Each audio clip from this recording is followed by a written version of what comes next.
Aku masih ingat ketika Ratih, ibu mertuaku, menyuruhku berdiri di belakang tamu saat lebaran. Suamiku menggandeng wanita lain ke ruang tamu, dan semua orang menahan napas melihatku dipermalukan. Tanpa mereka tahu, keputusan yang kuambil malam itu akan merobohkan nama keluarga, bisnis, dan kesombongan mereka sekaligus. Sebelum mulai, tulis di komentar kalian dari kota atau negara mana. Jangan lupa like, subscribe, dan aktifkan lonceng. Semoga hari kalian penuh keberkahan dan segala urusan dipermudah. Subuh di rumah keluarga Hidayat selalu datang dengan bunyi-bunyi kecil yang entah kenapa terasa menekan. Tutup panci beradu pelan. Suara minyak mendesis dari dapur. Sendal rumah diseret di lorong marmer. Gelas-gelas diletakkan di baki perak. Dari televisi kecil dekat ruang keluarga, takbir berkumandang lirih, bercampur dengan suara orang-orang yang mulai bangun. Di tengah semua kesibukan itu, Salma sudah berdiri di dapur sejak langit masih gelap. Lengan gamisnya digulung sampai siku. Jilbabnya disampirkan rapi tapi sederhana. Tangannya bergerak cepat, hampir tanpa jeda. Ia mengangkat opor dari kompor, mengecek rendang, memindahkan ketupat ke tampah, lalu berlari kecil ke ruang tamu untuk membetulkan sarung bantal sofa yang miring. Mbak Uut, tetangga yang diminta membantu sejak malam takbiran, menoleh sambil mengaduk sambal goreng kentang. Bu Salma, ketupat yang kecil taruh di piring hijau apa putih? Yang putih aja, Mbak. Biar gampang dibedain sama yang buat tamu luar. Jawab Salma sambil merapikan toples nastar. Ia hafal setiap detail rumah itu. Letak sendok saji favorit ibu mertuanya. Gelas kecil khusus untuk ayah mertuanya. Posisi kursi yang harus sedikit digeser kalau nanti banyak tamu datang. Bahkan ia tahu suara pintu kulkas yang terlalu keras akan membuat ibunya mertuanya mengernyit. Dan tepat ketika ia selesai menyusun kue kacang, suara Ratih terdengar dari lorong. Salma! Suara itu tidak perlu tinggi untuk membuat orang lain menegakkan punggung. Salma menoleh cepat. Iya, Bu. Ratih muncul dengan kebaya hijau tua, bros besar di dada, dan wajah yang sudah selesai dirias meski hari baru benar-benar mulai. Di rumah itu, Ratih tidak pernah terlihat setengah siap. Ia selalu tampil seperti pemilik panggung. Kenapa gelas sirupnya belum ditaruh di meja depan? Tanyanya. Baru mau saya bawa, Bu. Baru mau. Ratih mengangkat alis. Kamu itu dari tadi muter terus. Tapi yang selesai sedikit. Kalimat itu ringan. Pendek. Tapi cukup membuat udara dapur mengeras. Salma mengangguk kecil. Saya bawa sekarang. Ratih belum bergerak. Tatapannya turun ke meja dapur, ke panci opor, ke toples-toples kue. Opor jangan terlalu kental. Tahun lalu kamu bikin terlalu berat. Ini sudah saya encerkan sedikit, Bu. Semoga kali ini tamu tidak pura-pura bilang enak cuma biar saya nggak malu. Mbak Ut langsung menunduk. Sendok yang tadi ia pegang bergerak lebih pelan. Salma tidak membalas.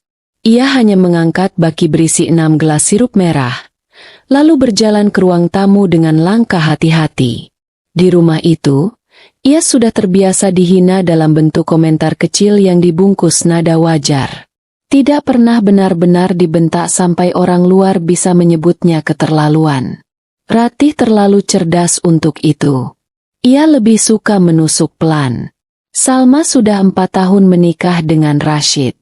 4 tahun pula ia belajar bahwa luka yang paling awet sering datang dari hal-hal kecil yang diulang setiap hari. Salma itu anak baik. Cuma ya, biasa. Untung Rashid sabar. Kalau bukan karena keluarga kita, dia nggak akan ngerti cara hidup seperti ini. Kalimat-kalimat semacam itu sering meluncur di meja makan, di depan tamu, di depan saudara, bahkan di depan anak-anak kecil yang belum paham apa-apa. Semua orang mendengar. Semua orang tahu arahnya. Semua orang membiarkan. Dan yang paling menyakitkan bukan hanya Ratih. Yang paling menyakitkan adalah Rashid hampir selalu diam.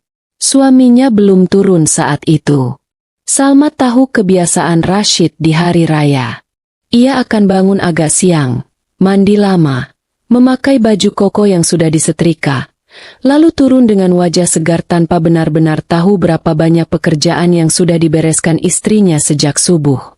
Tepat pukul 7 lebih sedikit, langkah lelaki itu akhirnya terdengar dari tangga. Baju kokonya putih gading, celananya hitam rapi, rambutnya basah tipis. Ia tampan, tenang, dan selalu terlihat seperti laki-laki yang pantas dipercaya. Justru itu masalahnya. Dari luar, orang akan sulit membayangkan bahwa laki-laki setenang itu bisa begitu nyaman membiarkan istrinya diperkecil pelan-pelan. "Kopi aku mana?" tanyanya begitu masuk ruang makan. Salma baru saja meletakkan baki sirup. "Sebentar, Mas." Ia kembali ke dapur, menuang kopi yang tadi sudah diracik, lalu menyerahkannya. Rashid menyesap sedikit, meletakkan cangkir, lalu berkata datar, "Kurang panas." Salma segera mengangkat cangkir itu. "Aku panasin lagi." Ratih terkekeh kecil dari kursi utama. "Begitu aja belum pas. Padahal urusanmu dari pagi cuma dapur dan rumah." Rashid tidak berkata apa-apa. Ia membuka ponsel, memeriksa sesuatu, lalu berkata, "Jangan sampai aku nunggu lama ya. Nanti habis salat ID aku ada yang harus diurus." Tidak ada pembelaan. Tidak ada satu kalimat yang membuat Salma merasa dilihat. Ia hanya mengangguk. "Iya." Dulu, di tahun pertama pernikahan, Salma masih mencoba bicara soal hal-hal seperti ini. Pernah satu malam, setelah tamu pulang dan rumah sepi, ia bertanya pada Rashid sambil melipat pakaian, "Mas, kenapa kalau ibu ngomong begitu kamu diam aja?" Rashid yang waktu itu sedang membaca pesan hanya menjawab, "Mama memang begitu. Tapi aku istrimu. Aku juga anak mama." Selesai. Sejak malam itu, Salma lebih banyak menelan. Bukan berarti ia perempuan lemah. Sebelum menikah, ia justru terbiasa mandiri. Ia mengelola toko online warisan ibunya, menata stok sendiri, melayani pelanggan sendiri, memotret produk, sampai mengatur pengiriman. Penghasilannya tidak besar, tapi stabil.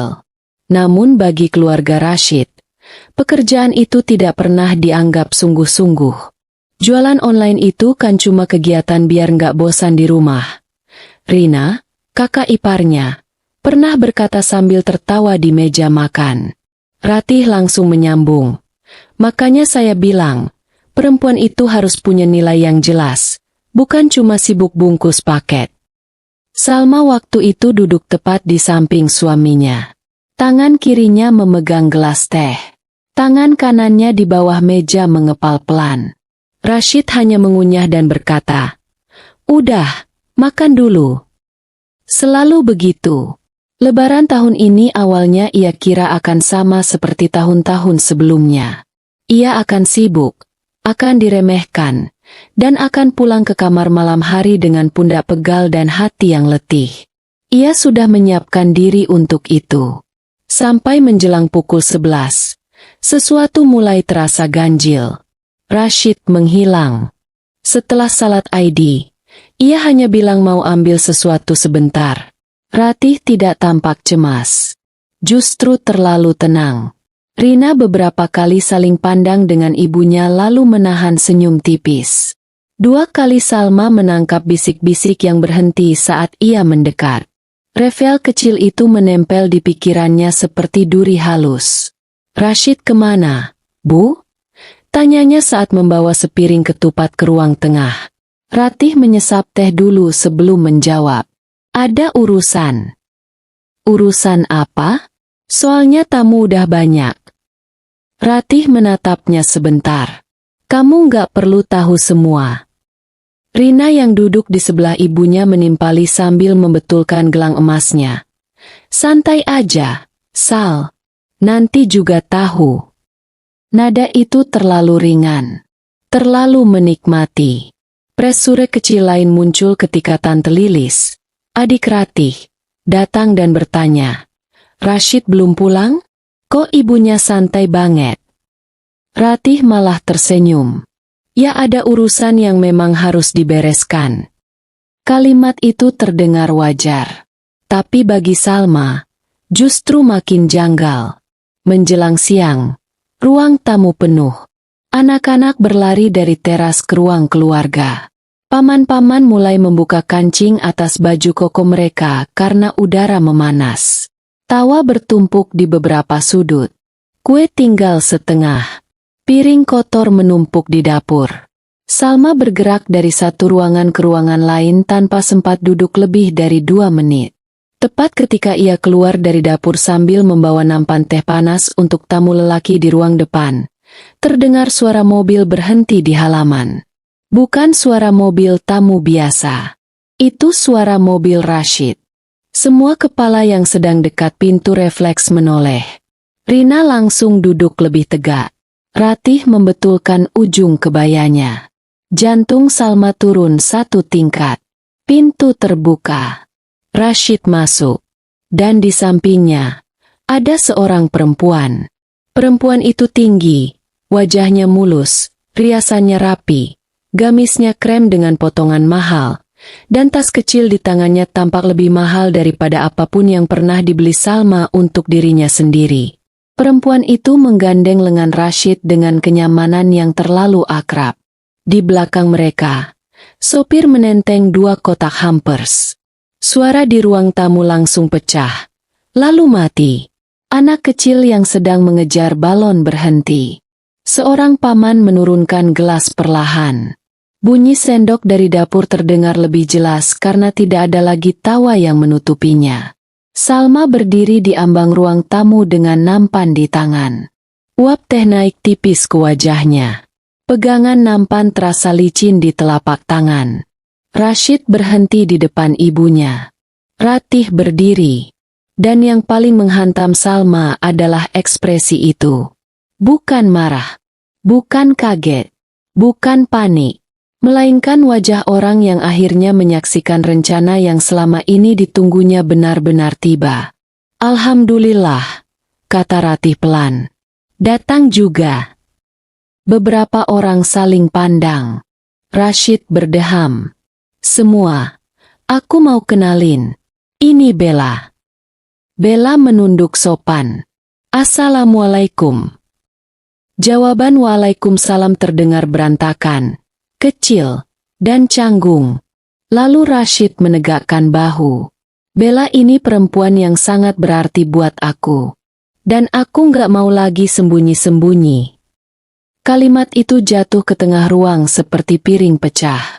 Nampan di tangan Salma bergetar. 1 sendok kecil berdenting pada piring tatakan. Tante Lilis menutup mulut. Paman Haris menoleh ke Ratih dengan alis terangkat. 2 sepupu menunduk, tapi jelas menahan rasa ingin tahu yang besar. Ratih justru menyentuh tangan Bella. Duduk dulu, nak. Duduk dulu, nak. Kalimat itu seperti tamparan terbuka. Bella duduk di sofa utama, di sisi Rashid. Tepat di tempat yang selama 4 tahun terakhir selalu disisakan untuk Salma saat keluarga berkumpul. Salah satu paman akhirnya bicara. Rashid, ini maksudnya apa? Rashid menarik napas. Aku capek pura-pura. Aku butuh perempuan yang sejalan sama hidupku. Kalimat itu diarahkan ke semua orang, tapi mendarat tepat di dada Salma. Rina menyilangkan tangan sambil setengah tersenyum. Ya kalau memang sudah nggak cocok, kan nggak bisa dipaksa. Seorang bibi menatap Ratih. Kak, kamu tahu soal ini? Ratih menjawab tanpa ragu. Saya cuma mau anak saya bahagia. Kata bahagia membuat rahang Salma mengeras. Dalam 1 detik, semua kepingan jatuh pada tempatnya. Tatapan-tatapan aneh sejak pagi. Kalimat, ada urusan. Rina yang terlalu santai. Ratih yang tidak kaget. Mereka semua tahu. Mereka semua menunggu.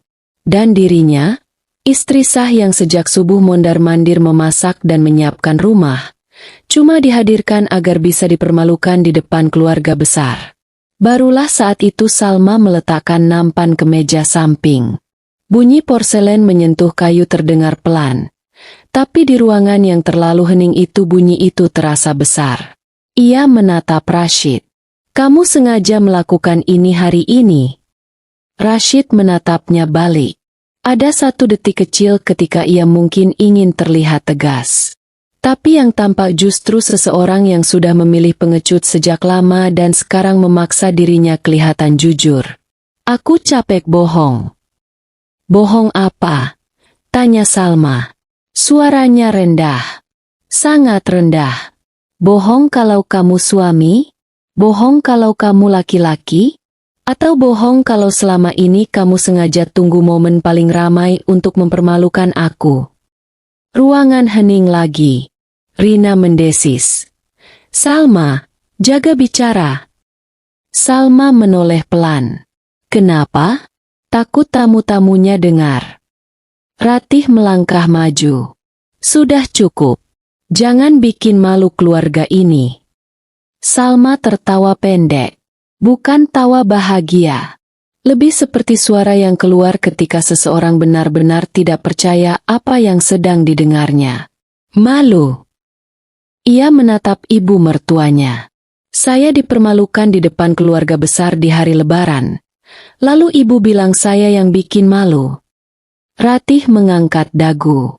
Kalau istri tidak bisa jadi pendamping yang pantas, ya jangan salahkan suami kalau mencari perempuan yang lebih sesuai. Bella menunduk, tapi genggamannya pada lengan Rashid tidak lepas. Rina bahkan tak lagi repot menyembunyikan senyum puasnya. Presure di ruangan itu kini menekan dari semua arah. Ada yang kasihan, ada yang penasaran, ada yang menikmati. Semua mata sekarang menempel pada Salma, menunggu apakah ia akan menangis, berteriak, atau pingsan. Salma merasakan dadanya sesak. Tangan kirinya dingin. Pandangannya sempat kabur sepersekian detik. Ia bisa saja hancur saat itu. Dan semua orang akan merasa wajar. Tapi justru di saat seluruh rumah berharap melihat dirinya pecah, sesuatu di dalam dirinya berhenti meminta belas kasihan. Ia menarik napas panjang. Lalu tersenyum. Tipis, tenang, begitu tenang sampai beberapa orang justru terlihat bingung. Rashid mengernyit. Kamu kenapa senyum? Salma menatapnya lurus. Karena akhirnya semuanya jelas. Ratih mencibir. Jangan sok kuat. Salma menoleh kepadanya. Bukan sok kuat, Bu. Saya cuma selesai. Kalimat itu jatuh lembut. Namun justru karena lembut, semua orang merasakannya lebih keras. Ia berbalik, berjalan ke kamar, dan di belakangnya ruang tamu pecah lagi dalam bisik-bisik rendah. Seorang bibi memanggil namanya. Seorang paman mengumpat pelan. Ada yang mulai bertanya pada Ratih. Ada yang menarik anak-anak menjauh. Di kamar, Salma menutup pintu pelan. Tidak dibanting. Tidak digedor. Hanya ditutup. Baju koko cadangan Rashid tergantung di kursi. Kopiah putihnya ada di atas meja. Parfum lelaki itu masih tertinggal tipis di udara. Semua benda itu mendadak tampak seperti milik orang asing. Salma berdiri di tengah kamar. Tangannya dingin. Napasnya pendek. Tapi air mata tidak keluar. Ponselnya bergetar. Pesan dari Pak Surya muncul. Nona, saya rasa waktunya tiba. Saya bisa datang sekarang. Pak Surya adalah orang kepercayaan mendiang ayah Salma. Hanya sedikit orang yang tahu bahwa di balik hidupnya yang sengaja sederhana, Salma adalah pewaris utama Dharma Wijaya Arunika Group, holding lama dengan saham di properti, universitas, rumah sakit, logistik, dan yayasan pendidikan. Sejak ayahnya meninggal, Pak Surya yang menjaga semuanya.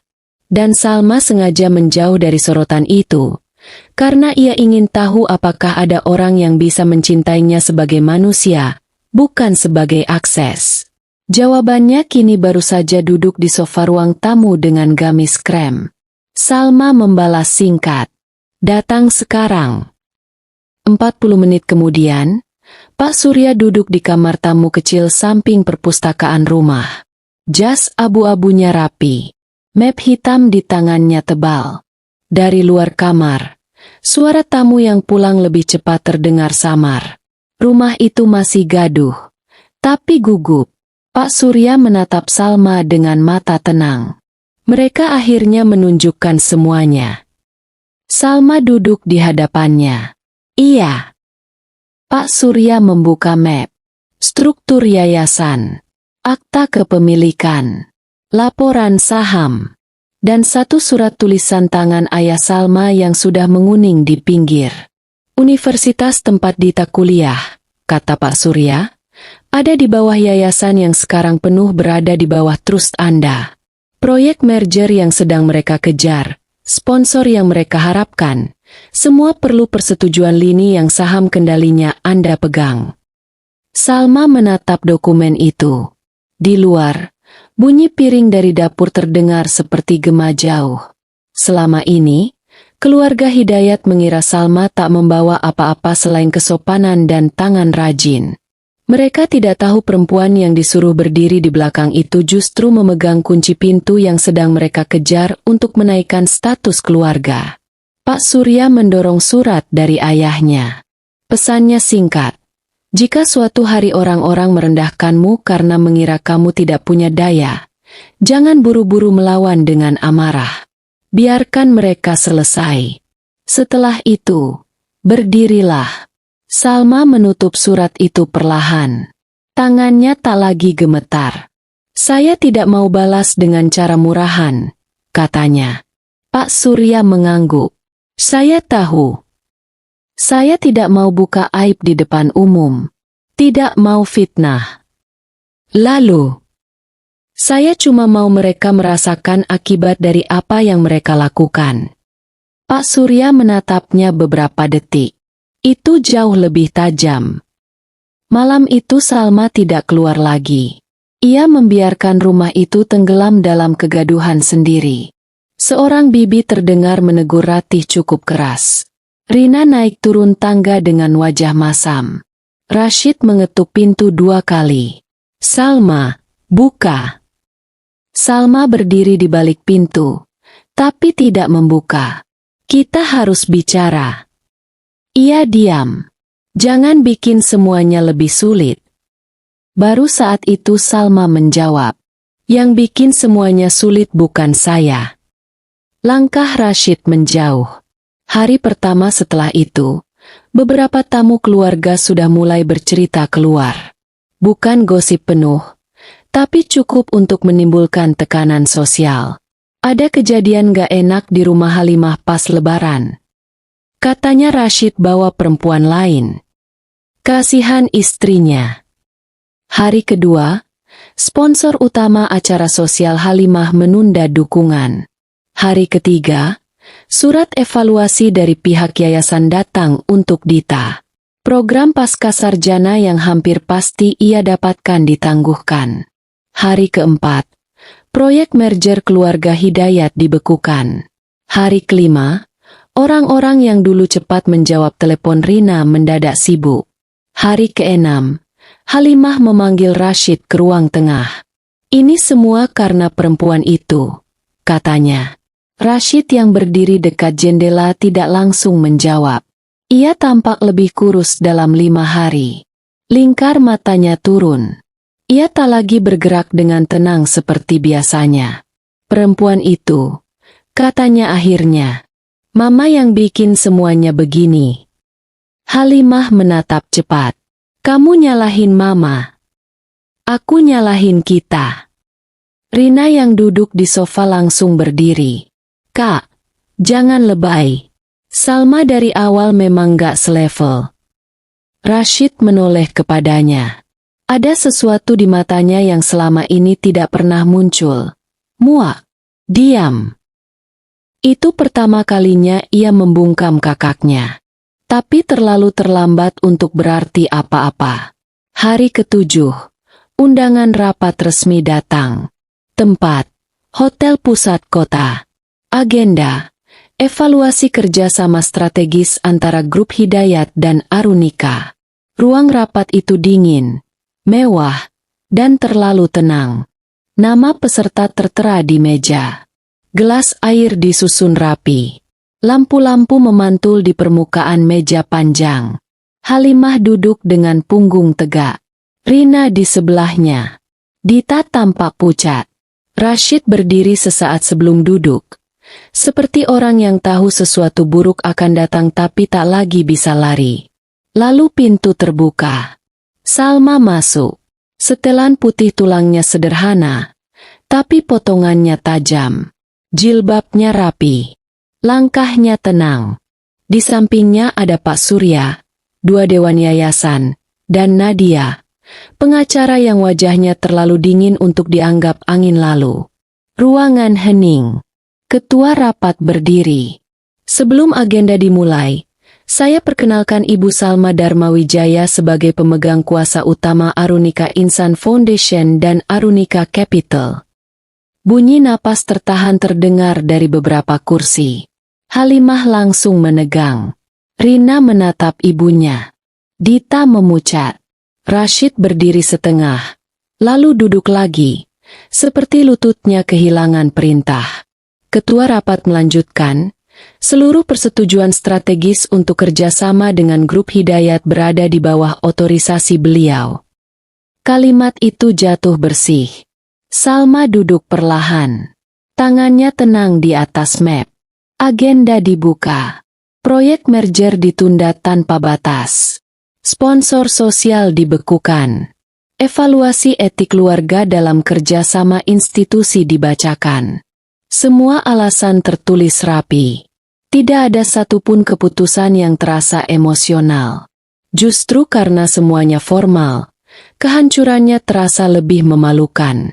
Halimah akhirnya meledak lebih dulu. Ini balas dendam. Salma menoleh. Bukan, Bu. Ini akibat. Jangan main kata-kata. Kamu sengaja mempermalukan kami. Saya. Salma mengangkat alis tipis. Saya tidak pernah membawa orang ketiga ke rumah saat hari raya. Saya tidak pernah duduk diam saat pasangan saya dipermalukan di depan keluarga. Saya juga tidak pernah menggunakan acara suci untuk menginjak orang lain. Rina menyela. Kalau dari awal kamu bilang siapa kamu sebenarnya? Salma memotong tanpa menaikkan suara. Kalau dari awal kalian memperlakukan saya seperti manusia, kalian tidak akan perlu tahu siapa saya untuk bersikap sopan. Kalimat itu membuat ruangan kembali sunyi. Nadia membuka map dan menambahkan, semua kerjasama baru dari keluarga Hidayat ditangguhkan, termasuk dukungan beasiswa, sponsor, dan pengajuan investasi. Dita menutup mulutnya cepat-cepat. Halimah seperti dipukul tepat di titik yang paling ia jaga. Citra. Rashid akhirnya bicara. Suaranya lebih rendah dari biasanya. Salma, kita bisa bicara sendiri. Salma menatapnya. Dari dulu saya mau bicara sendiri, Mas. Waktu saya dihina di meja makan. Waktu saya dianggap cuma bantu-bantu keluarga.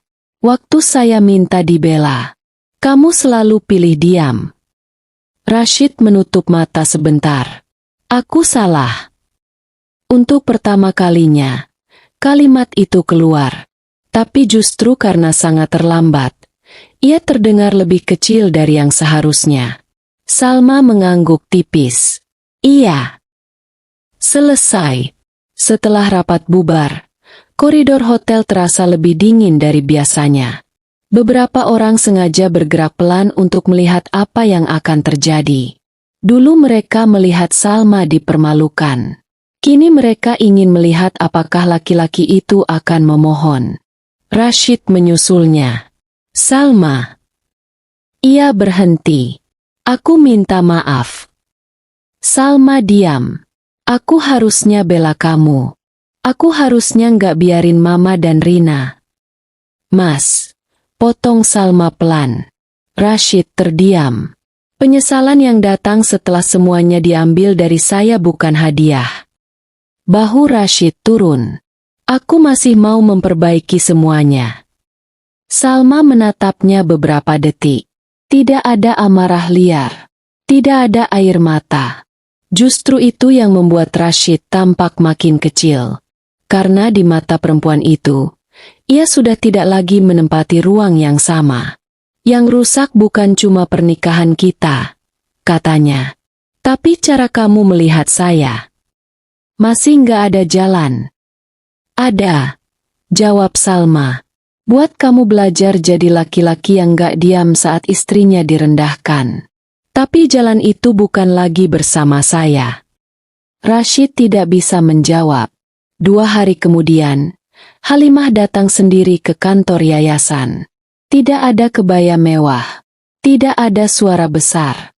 Hanya seorang perempuan yang tetap berusaha tegak. Meski jemarinya terus merapikan tas di pangkuan.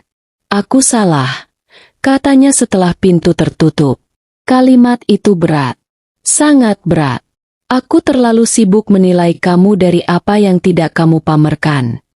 Salma memandangnya tenang. Tapi ibu sadar setelah semuanya habis. Halimah menunduk. Tidak ada yang bisa diperbaiki.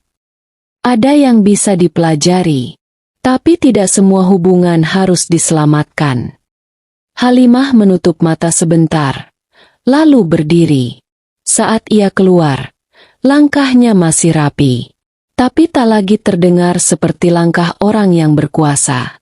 Lebih seperti langkah orang yang akhirnya tahu rasa kalah. Beberapa bulan kemudian, perceraian Salma dan Rashid selesai tanpa ribut. Salma tidak menuntut lebih dari yang perlu.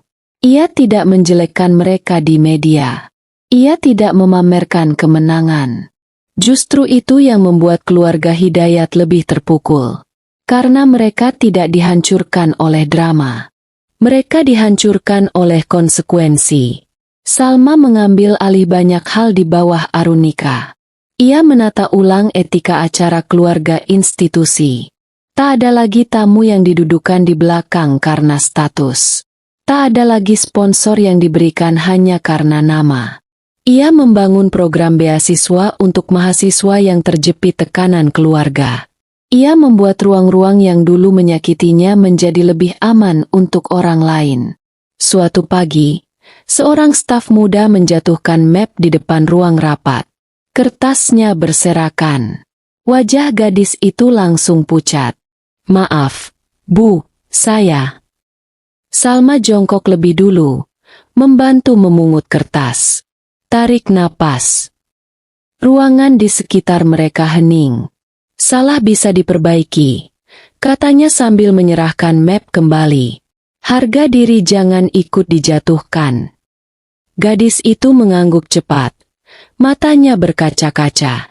Malam hari, di rumah barunya yang tidak besar tapi hangat, Salma duduk di dekat jendela sambil memegang secangkir teh. Tirai bergerak pelan terkena angin.